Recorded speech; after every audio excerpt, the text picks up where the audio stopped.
Good afternoon, everyone. Thank you so much for sticking around for this very exciting set of presentations. It's been a joy to participate in the FiRe process, and we're very happy to be here. I'm Alexia Kelly. I'm a partner at Allotrope Partners. We are a private equity and project development firm based in Oakland, California, focused on the low-carbon economy transition. I thought that I was going to have to come and pitch you all on the benefits blended capital and new innovative public-private partnership models could provide.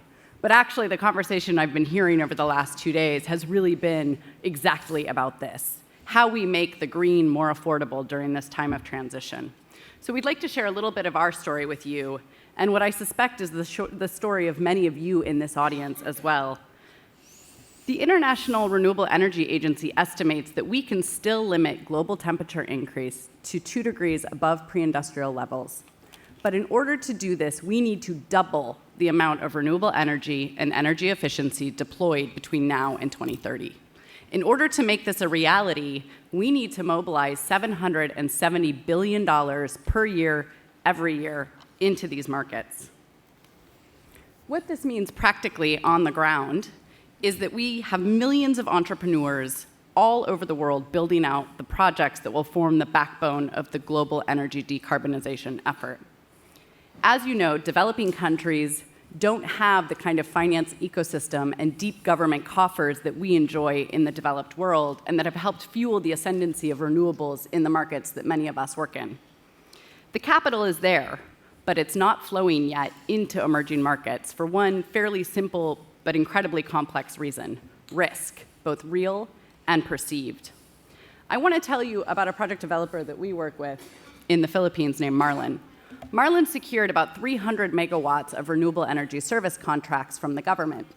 He has 3 years to break ground on those projects, which means he needs access to working capital. And this is something many of you know lots about.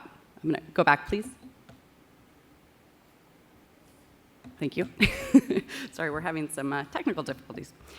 These investors and these early-stage project developers need access to working capital in order to overcome the early-stage project preparation process and get their projects suitably de-risked and investment-ready so that the larger commercial sources of capital will be willing to come in. This is where government and philanthropy have a critical role to play. Our model is simple.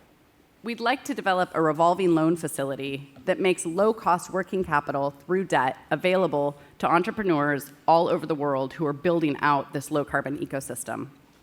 We propose to use grant money from philanthropic and government sources to take a first loss position in a blended capital stack, and do so, in the words of our FiRe coach, with a minimal amount of bureaucratic faffing about. This initial seed grant will enable us to unlock progressively larger amounts of concessionary and private capital and to build out the millions of projects that we know are necessary in these economies and to enable project developers like Marlon to make the difference that they hope to make.